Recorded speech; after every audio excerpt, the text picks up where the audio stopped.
mengaku cinta kepada Nabi, tak beradab dengan Nabi.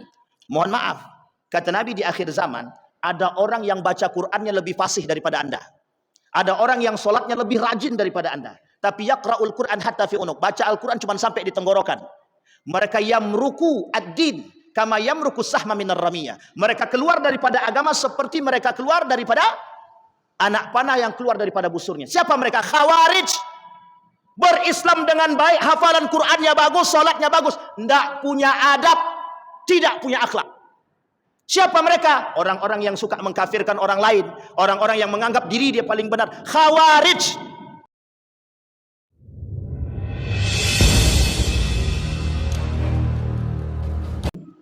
Assalamualaikum warahmatullahi wabarakatuh. Alhamdulillahi rabbil alamin. Alhamdulillahilladzi arsala rasulahu bil huda wa dinil haq liyuzhirahu 'ala ad-dini kullih wa kafa billahi shahida.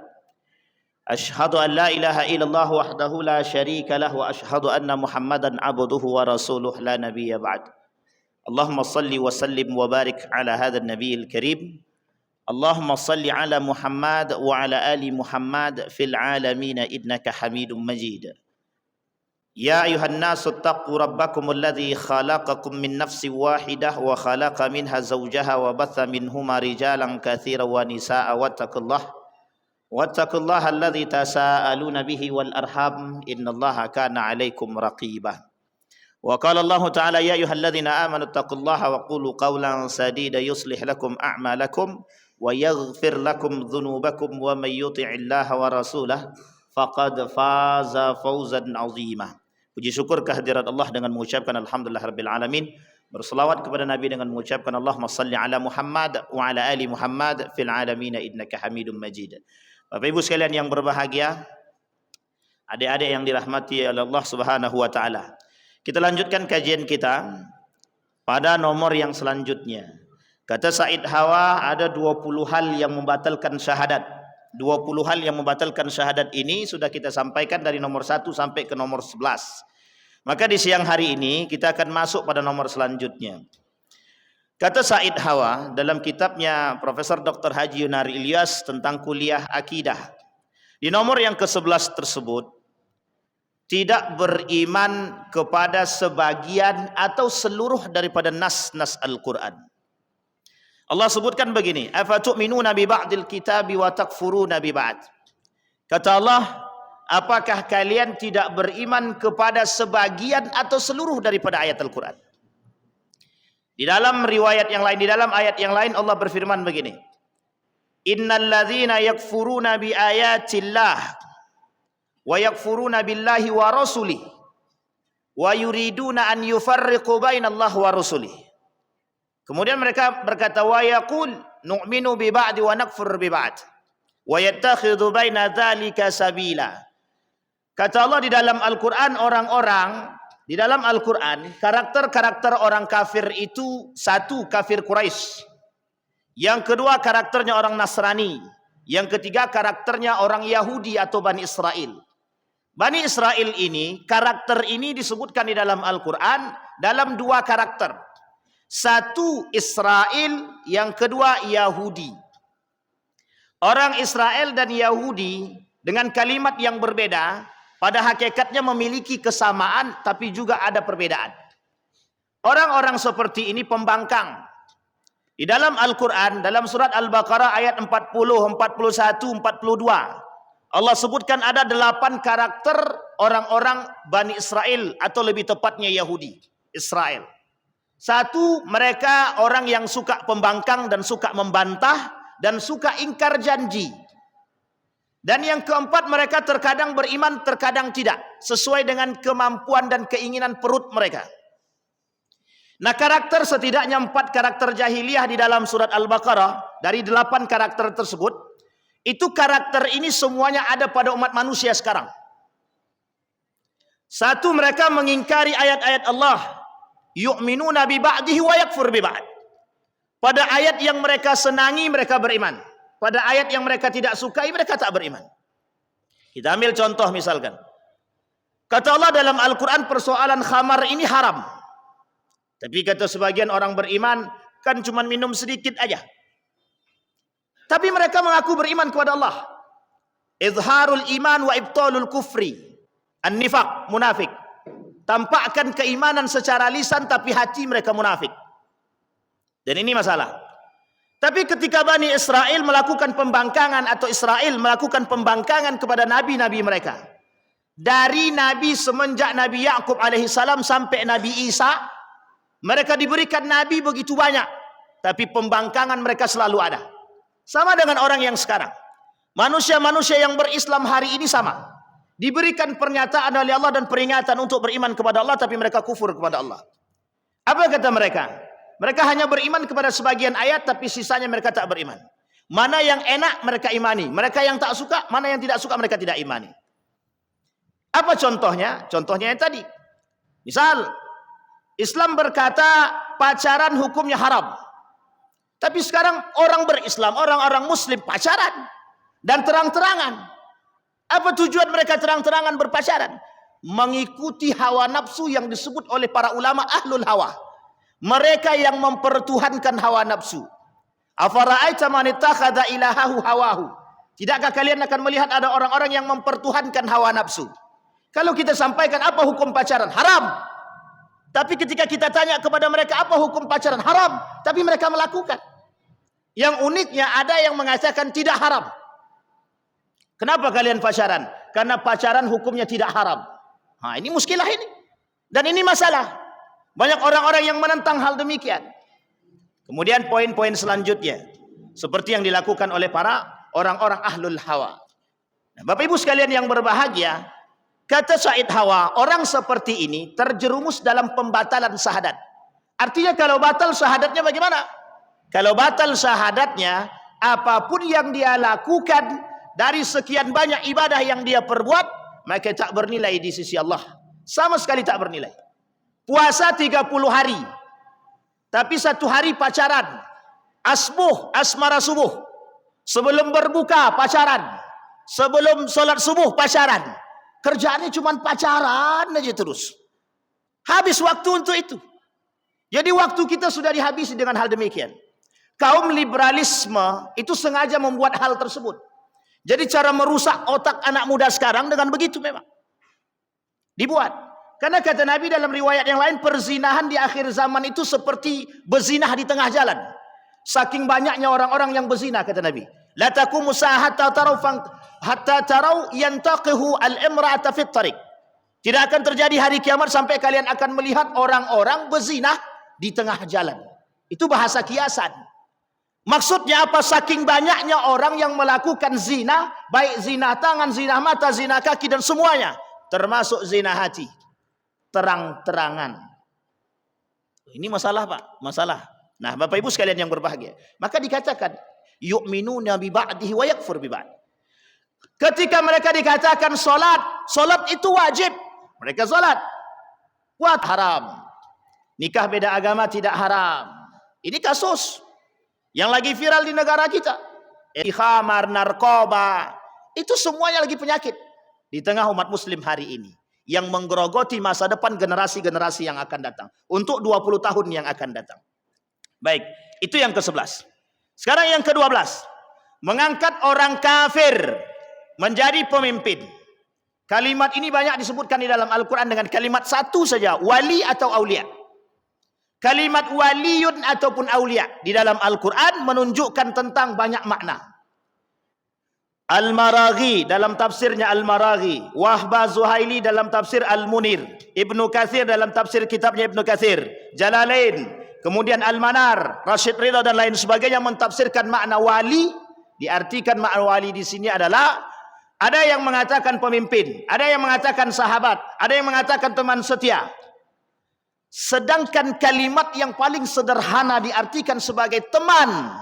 Orang kafir tak boleh dijadikan teman di dalam Al-Quran kalau dimaknakan teman. Kalau diartikan sebagai sahabat setia, teman setia, sahabat sejati, tak boleh juga. Apalagi dijadikan pemimpin. Ada buku yang membahas ini khusus bahas. Bagus. Namanya Al-Wala' wal Bara'. Loyalitas seorang muslim kepada orang kafir. Selalu saya sampaikan Bapak Ibu sekalian yang berbahagia, dimanapun saya sampaikan. Sebaik-baiknya kafir mati masuk neraka. Seburuk-buruknya Muslim kalau dia tak mati dalam keadaan kafir, mati masuk surga. Sebaik-baiknya kafir, sebaik-baiknya kafir mati masuk neraka. Kalau kita tak terima, itu tak urusan kita. Yang memasukkan mereka ke dalam neraka siapa? Allah. Kata Allah, orang kafir itu nerakanya mana? Jahanam.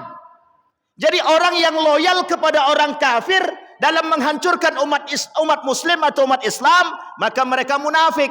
Nerakanya mana? Jahanam. Keras sekali Ustaz. Ini bukan keras. Al-Quran yang bicara begitu. Jami'al munafiqina wal kafirina fi jahannama jami'an. Nah, ini karakter umat Muslim di akhir zaman. Lebih loyal kepada orang kafir daripada orang Muslim. Kenapa mereka loyal kepada orang kafir? Ada pitinya. Kalau tidak ada piti, tidak akan loyal dia. Lebih baik kami masuk rumah sakit orang kafir daripada masuk rumah sakit Muslim. Ini ciri khas manusia munafik. Ciri khas. Indikasi kemunafikan dalam diri dia. Kami lebih baik sekolah di tempat kafir daripada sekolah Muslim. Sekolah Muslim itu buruk-buruk. Kamar mandinya rusak-rusak. Yaitu introspeksi diri saja. Umat Muslimnya introspeksi diri. Bukan berarti tempat mereka lebih baik daripada tempat kita. Kalau ada Muslim yang berkata demikian dalam kasat mata dia, berarti nifak. Ada unsur kenifakan dalam diri dia. Jadi tidak bisa dibandingkan baik. Tidak bisa diperbandingkan kafir dengan Muslim dalam aspek apapun, tidak bisa. Tapi dijadikan motivasi untuk kebaikan, boleh. Tak ada masalah. Nah, ini penyakit Pak. Saya berkawan dengan orang kafir Pak Ustaz. Akhlaknya baik banget. Tapi berkawan saya dengan orang Muslim, minta ampun barang saya dimalingnya. Yang disalahkan bukan Islamnya. Yang disalahkan karakter orangnya. Lah kalau Islamnya yang disalahkan, berarti semua orang Muslim sama. Buktinya kan tak semua orang Muslim begitu. Ada penelitian begini. Kata mereka, yang maling Muslim. Yang suka maling sendal di masjid Muslim. Yang suka ngemis Muslim. Ini penelitian. Yang suka melakukan huru hara Muslim. Pokoknya Muslim jelek. Kemudian saya tanya sama orang yang mengemukakan demikian. Itu penelitiannya di mana? Di Indonesia. Sekarang saya tanya, coba lakukan penelitian di India, di Inggris, di tempat Eropa sana. Yang miskin siapa? Yang suka maling siapa? Yang bikin onar siapa? Yang tidak baik siapa? Semua orang kafir bukan Muslim. Artinya apa? Kejujuran dalam melakukan penelitian. Dan ingat adik-adik sekalian yang berbahagia, Bapak Ibu sekalian yang berbahagia, itu poin sengaja mereka buat untuk meruntuhkan Islam. Tapi kalau orang Muslim yang mengikuti pola pikir seperti ini, tandanya ada indikasi kemunafikan dalam diri dia. Saya berkawan dengan orang kafir Pak Ustaz. Baik kali dia. Sekarang saya tanya kepada kita semua. Lebih baik mana? Orang tidak solat akhlaknya baik, tapi solat akhlaknya tidak ada. Baik mana? Ibu-ibu, baik mana? Baik orang yang solat tapi akhlaknya bejat, atau akhlaknya baik tapi tidak solat? Baik mana? Bapak-bapak, baik mana? Ini bukan persoalan baik mana, ini persoalannya pertanyaannya yang salah. Kenapa kita diadu dengan pemikiran demikian? Seharusnya umat Muslim, solat dia akhlaknya baik, lisannya baik, tangannya baik, kakinya baik. Harusnya begitu. Itu fitrahnya. Tapi kalau ada Muslim, solat dia tapi tak baik. Satu ketika sahabat Nabi datang kepada Nabi, Nabi, si Anu itu masih melakukan minum khamar. Tapi dia solat Nabi. Apa jawaban Nabi? Kelak solat dia akan merubah karakter dia. 2 hari kemudian datang lagi. Nabi, ternyata dia sudah meninggalkan khamarnya. Apa kata Nabi? Bukankah aku sudah katakan kepada dirimu, yang solat itu nanti akan merubah karakter dia. Seorang pemuda ingin menikahi. Seorang pemuda, tidak solat pemabuk dia. Ingin menikahi istri orang. Kebetulan suaminya sedang keluar 6 bulan. Dalam rihlatus syita'i was saif. Singkat cerita, laki-laki ini setiap hari datang ke rumah perempuan ini karena tahu dia dalam kesendirian. Kemudian Perempuan ini gerah. Dibukanya pintu, dia katakan begini. Saya akan menikah dengan dirimu, aku akan menceraikan suamiku. Dengan catatan, satu syaratnya. Solatlah di masjid selama 40 hari. Berturut-turut, jangan pernah bolong. Kalau kau sudah berhasil, maka datang ke sini, aku siap jadi istrimu. Dilakukan 40 hari kemudian dia datang. Apa kata perempuan tadi? Sudah siapkah engkau menjadi suamiku? Apa jawaban laki-laki? Engkau sudah bersuami, aku tak jadi.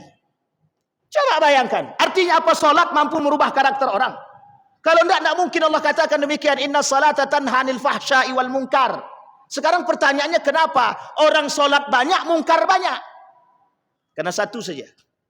Orang yang baik, yang solat-solat begini, diam terhadap kemungkaran. Makanya kemungkaran merajalela, yang solat juga rame. Kenapa? Ya karena yang solatnya diam, yang mungkar biasa-biasa saja. Kenapa? Bahkan uniknya, orang-orang yang solat loyal kepada orang-orang yang tidak solat. Nih kasus bulan suci Ramadan. Kita disuruh untuk menghargai yang tidak puasa. Kalau yang tak puasa nih sakit, musafir, maklum. Kalau sengaja tidak berpuasa, hadisnya lemah. Apa kata Nabi? Orang yang sengaja meninggalkan puasa di bulan suci Ramadan, sekalipun dia mengqadha puasanya selama 1 tahun, tidak Allah terima. Bahkan dalam riwayat yang lain, hadis yang lain, tapi juga dikategorikan dhaif. Apa kata Nabi? Orang yang meninggalkan puasa dengan sengaja, mereka kafir. Qawaiduddin salasa, kata Nabi. 3 pondasi agama. 1 solat, 1 syahadat solat, yang ketiga puasa. Lah kalau dia tidak puasa, berarti kafir. Pertanyaannya, apakah kita mau disuruh untuk bertoleransi kepada orang yang sengaja tidak berpuasa? Apa kata sekelompok kaum liberal? Terbalik, kalau orang puasa ditoleransi, dihargai. Yang benar, orang tidak puasa itu yang dihargai. Sekarang saya tanya, betul yang mana? Menghargai yang puasa atau menghargai yang tidak puasa? Dan ini Bapak Ibu sekalian yang berbahagia, loyalitas orang-orang beriman terhadap kasus seperti ini. Dianggap kasus-kasus seperti ini sederhana. Karena banyak yang mohon maaf menghargai dan menghormati yang tidak puasa, warung makan buka. Coba bayangkan, mendukung pelaku maksiat. Ini mohon maaf, jangan ada yang tersinggung, karena begitu keadaan kita hari ini, Pak. Kita terlalu banyak baik terhadap orang-orang pelaku ahlul ma'asi. Terhadap pelaku-pelaku maksiat kita terlalu baik. Karena kita terlalu memanja-manjakan. Itu urusan dia, Pak Ustaz. Ibadah itu urusan masing-masing, apatis, pragmatis. Gara-gara apatisme dan pragmatisme seperti inilah Islam akan terus hancur. Dihancurkan oleh siapa? Umat muslim yang apatis terhadap agama. Nah, Bapak Ibu sekalian yang berbahagia, ini tugas kita semua. Tugas kita semua. Yang beriman, bukan yang Islam. Yang Islam banyak, yang beriman sedikit. Mudah-mudahan kita yang hadir termasuk orang-orang yang beriman. Mudah-mudahan kita termasuk orang-orang yang beriman. Yang terakhir, yang ke-13. Tidak beradab dalam bergaul dengan Rasulullah sallallahu alaihi wasallam. Poin ini Bapak Ibu sekalian yang berbahagia terjadi. Seorang pemuda bernama Charles Hebdo pernah mengkritik habis-habis baginda Nabi Muhammad sallallahu alaihi wasallam. Dibuatnya karikatur Nabi dengan karikatur yang tidak senonoh. Satu ketika datang seorang pemuda muslim. Diserangnya lah kantornya Charles Hebdo ini di Prancis. Ketika diserang oleh orang muslim, apa jawaban orang-orang? Ada jawaban orang-orang muslim. Kata jawaban orang-orang muslim, yang menyerang Prancis itu, yang menyerang Charles Hebdo itu, mereka orang-orang bodoh, kata dia. Jadi kita membela Nabi dibilang bodoh. Tapi sekarang, karena kasus seperti ini dibiasakan, jadi ada orang yang mencela Al-Quran, kita biasa. Mencela Islam, kita biasa. Mencela Nabi, kita biasa. Mencela para sahabat, kita biasa. Dan mencela yang lain dalam simbol-simbol Islam, kita biasa.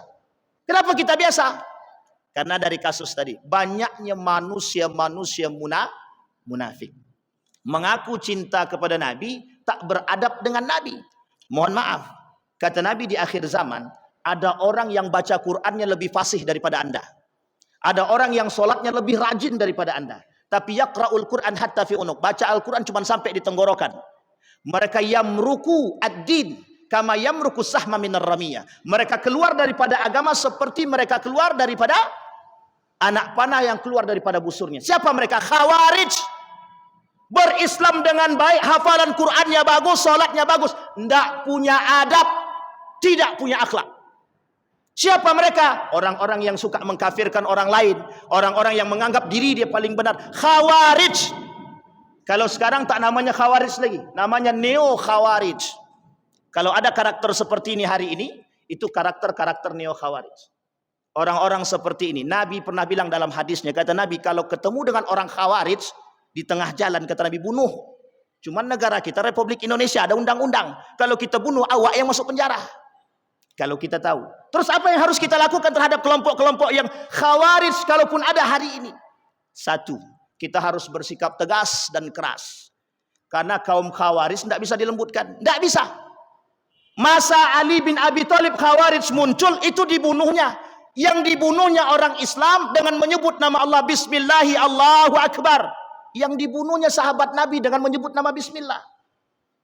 Nah, ini poin penting bagi kita semua Bapak Ibu sekalian yang berbahagia. Artinya apa?